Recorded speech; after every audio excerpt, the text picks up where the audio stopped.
ఈరోజు 14/12/2024 అండి. ఈరోజు బంగారం ధరలు స్వల్పంగా తగ్గినాయండి.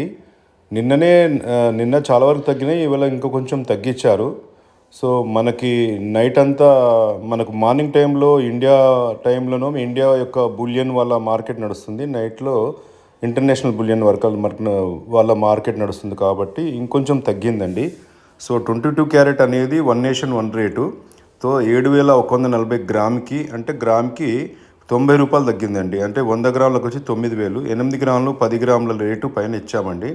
అలాగే 24 క్యారెట్ల బంగారం 7,789, 98 రూపాయలు తగ్గిందండి నిన్నటికంటే. 100 గ్రాములు 9,800 తగ్గింది. సో ఇది తగ్గినట్టే అండి మా లెక్క ప్రకారము. అండ్ వెండి ధర వచ్చి ప్యూర్ వెండి అండి. ఇది గ్రామ్కి 100 రూపాయలు, అంటే గ్రామ్కి 100 రూపాయలు ఉంది. ఒక రూపాయి తగ్గిందండి. కేజీకి 1,000 రూపాయలు తగ్గింది. సో మన దగ్గర 24 క్యారెట్ ప్యూర్ గోల్డ్ కాయిన్స్ కూడా ఉంటాయండి. 1 గ్రాము, 2, 2.5, 5, 10 గ్రామ్స్ డినామినేషన్ కూడా ఉంటుంది. బంగారం ధర తగ్గడానికి నిన్న చెప్పినట్టుగానే సేమ్ అండి. సో ట్రంప్ బిట్ కాయిన్స్ మీద ఒక నిర్ణయం తీసుకుందామని అనుకుంటున్నాడు. ఆ నిర్ణయం వల్లను అంటే డాటా వచ్చిందండి, యూఎస్ఏ వాళ్ళ డాటా. ఆ డాటా వల్ల తగ్గిందండి. సో థ్యాంక్ యూ అండి. ఈ యొక్క వీడియో చిన్నగా చేయాలనే ఉద్దేశంతో చిన్నగా చేశా. థ్యాంక్ యూ అండి.